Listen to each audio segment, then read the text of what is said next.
ये शहर कभी सोता नहीं। मुंबई जिंदगी का एक रंगीन लेकिन अस्त व्यस्त साज, मगर इस चमक दमक के पीछे अंधेरा छुपा था। इस शहर के जंगल के बीचों बीच एक राज दफन था। सालों से एक खामोश चीख गूंज रही थी। रात जिंदा थी, रेहड़ी वाले सामान बेच रहे थे, टैक्सियों के हॉर्न बेसब्री से बज रहे थे, मगर एक भूले बिसरे कोने में एक सिहरन छा गई। एक गली परछाइयों में डूबी हुई भूली बिसरी बातें फुसफुसा रही थी। आरव, एक जवान पत्रकार, ने एक जान पहचान सी खिंचाव महसूस की। सच्चाई की भूख। वो भीड़ भरी सड़कों पर चलता रहा। उसकी नजरें तेज थीं, उसके होश हवा में थे। आज रात मुंबई एक कहानी को बंदी बनाए हुए थी और वो उसे आजाद करने की ठान चुका था। आरव के टेबल लैंप की एकमात्र रोशनी में धूल के कण नाच रहे थे। पुरानी केस फाइल उसके सामने खुली हुई थी। थकान से उसकी आंखों के आगे शब्द धुंधले हो रहे थे, लेकिन कुछ तो ऐसा था जो उसे उन पन्नों से चिपकाए हुए था। ये कोई मामूली कहानी नहीं थी। मामला एक जवान लड़की से जुड़ा था। एक्स। फाइल में उसे यही नाम दिया गया था। उसका असली नाम वक्त के साथ खो गया था। एक हिट एंड रन का केस। ऑफिशियल रिपोर्ट में यही लिखा था, लेकिन अफवाहें कुछ और ही बयान कर रही थीं। एक क्रूर हमले की अफवाहें, एक जिंदगी जो बहुत जल्द छीन ली गई। आरव ने अपने बालों में हाथ फेरा। ये शहर कहानियों की फैक्ट्री थी। ज्यादातर कहानियां उतनी ही जल्दी भुला दी जाती थीं जितनी जल्दी वो बनती थी, लेकिन ये वाली परछाइयों से चिपकी हुई थी, जाने का नाम ही नहीं ले रही थी। उसने अपनी तहकीकात वहां से शुरू की जहां कहानी खत्म हुई थी।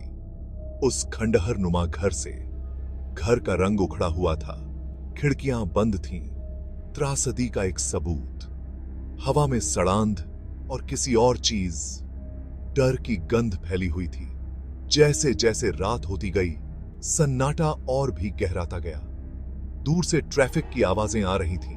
फिर उसने वो आवाज सुनी, एक हल्की सी चीख। हवा में एक सिसकी की फुसफुसाहट तैरती हुई आई। उसका दिल जोर से धड़कने लगा। क्या वो अकेला था? उसने ध्यान से सुनने की कोशिश की। उसकी सारी इंद्रियां सतर्क थीं। आवाज फिर आई, इस बार और करीब से। एक चीख, दर्द और दहशत से भरी हुई। ये एक बच्चे की चीख थी, लेकिन यहां बच्चे कहां से आएंगे? थे उसे सर से सी। मेरी मदद करो प्लीज।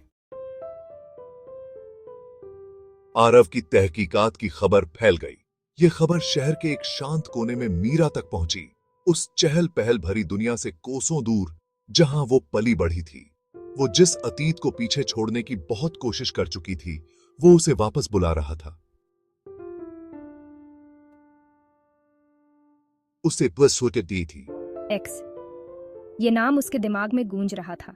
एक खोई हुई सहेली की दर्दनाक याद। वो दोनों जुदा ना हो सकने वाली सहेलियां थीं। दो लड़कियां जो मुंबई की अराजकता से जूझ रही थीं। यादें मीठी और खट्टी दोनों थीं, जिन पर त्रासदी का रंग चढ़ा हुआ था। एक्स की मौत के बाद मीरा मुंबई छोड़कर चली गई थी। वो अपने गम और अपराध बोध का बोझ नहीं उठा पा रही थी, लेकिन कुछ जख्म कभी ठीक नहीं होते। वो बस सतह के नीचे ही पनपते रहते हैं, फिर से खुलने के मौके की तलाश में। आरव और मीरा की मुलाकात हुई। दो आत्माएं जो एक गम और जवाब पाने की प्यास से एक दूसरे के करीब आ गईं। मेरे पास पहेली का एक टुकड़ा था, एक अधूरी जिंदगी की बिखरी हुई यादें। उसने एक्स के बारे में बताया। उसकी आवाज धीमी और भारी थी, लेकिन अतीत एक बंद दरवाजे की तरह था, और कुछ लोग उसे बंद रखने पर तुले हुए थे। कुछ मामलों को दफन ही रहने देना बेहतर होता है। उसकी आंखें ठंडी थीं, उसके शब्द एक चेतावनी थे, लेकिन आरव और मीरा टलने वाले नहीं थे। वो बहुत आगे निकल चुके थे, बहुत कुछ पता लगा चुके थे। सच्चाई बस उनकी पहुंच में थी। ऐसा लग रहा था जैसे वो खंडहर नुमा घर अपनी ही जिंदगी जी रहा है।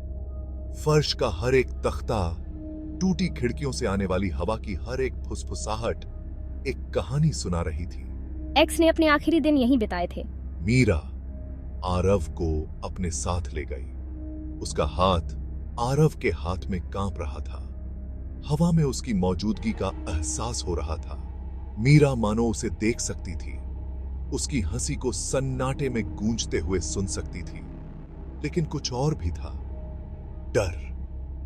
वो एक कमरे से दूसरे कमरे में जाते रहे, हर एक कमरा एक अधूरी जिंदगी की याद दिलाता हुआ। ऐसा लग रहा था जैसे दीवारें उन पर गिर रही हैं, राजों के बोझ से उन्हें दबा रही हैं। अतीत यहीं था, बेनकाब होने का इंतजार कर रहा था। एक्स के पुराने कमरे की हवा भारी और रुकी हुई थी। हर जगह धूल जमी हुई थी, समय मानो थम गया था। मीरा ने एक फीकी तस्वीर उठाई, उसका दिल दर्द से भर गया। ये एक्स थी, उसकी मुस्कान चमकदार थी, जिंदगी से भरी हुई। उसे वो दिन याद आ गया, वो कितनी छोटी थी, कितनी बेफिक्र। वो याद जो कुछ खो गया था, उसकी एक दर्दनाक याद थी। मीरा के मुंह से एक सिसकी निकल गई। आरव ने उसके कंधे पर दिलासा देते हुए हाथ रखा। उसने कमरे को देखा, उसकी नजरों से कुछ नहीं बच रहा था। दीवार पर चिपका हुआ एक बच्चे का बनाया हुआ चित्र उसकी नजर में आया। यह एक साधारण सा चित्र था, एक घर जिस पर एक चमकीला पीला सूरज बना हुआ था, लेकिन इसमें कुछ तो गड़बड़ लग रही थी। आरव चित्र को ध्यान से देखने लगा। उसकी नजरें चित्र पर टिकी हुई थी। घर को बेतरतीब ढंग से बनाया गया था, मानो किसी बच्चे ने बनाया हो। लेकिन सूरज, वो सूरज नहीं था, वो एक चेहरा था, एक भयानक विकृत चेहरा जो एक खामोश चीख में जमा हुआ था। उसकी रीढ़ की हड्डी में सिहरन दौड़ गई। उसने उस चेहरे को पहचान लिया। ये वही चेहरा था जो केस फाइल में था, उस अज्ञात व्यक्ति का चेहरा जिसे एक्स के एक्सीडेंट वाली जगह से भागते हुए देखा गया था। ये वही है, वो आदमी जिसने जिसने वो शब्दों को पूरा नहीं कर पाई, लेकिन वो हवा में भारी पड़ गए।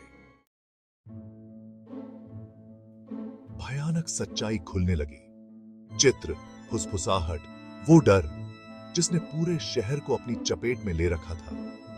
यह महज एक हिट एंड रन का मामला नहीं था, यह तो पर्दा डालने की कोशिश थी, एक राक्षस को बचाने के लिए बुने गए झूठ का जाल। आरव ने और गहराई से पड़ताल की, अतीत के टुकड़ों को जोड़कर। उसने एक साजिश का पर्दाफाश किया जो सत्ता के सबसे ऊंचे स्तर तक पहुंचती थी। एक्स को चुप करा दिया गया था, उसकी कहानी दबा दी गई थी। वो धीमी चीख जो रात में गूंजती थी, वो सिर्फ एक्स की नहीं थी, ये तो डर से बंधे एक शहर की सामूहिक चीख थी। एक ऐसा शहर जहां बेगुनाहों को चुप करा दिया जाता था और गुनहगार खुलेआम घूमते थे।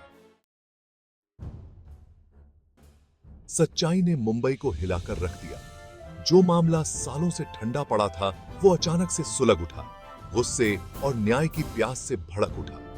आरव की कहानी ने एक ऐसी आग लगा दी जिसने शहर की लापरवाही को झकझोर कर रख दिया। इंस्पेक्टर सुरेश, जिसका चेहरा पीला पड़ गया था, उसे मजबूरन मामले की फिर से जांच करनी पड़ी। खामोशी की दीवारें तब ढह गईं जब गवाह आरव की बहादुरी से उत्साहित होकर सामने आए। जो शहर कभी सोता नहीं था, उसने बहुत दिनों तक अंधेरे से अपनी आंखें मूंद रखी थीं, लेकिन अब वो जाग चुका था और वो न्याय की मांग कर रहा था। एक्स की चीख सुन ली गई थी और मुंबई अब पहले जैसा नहीं रहेगा।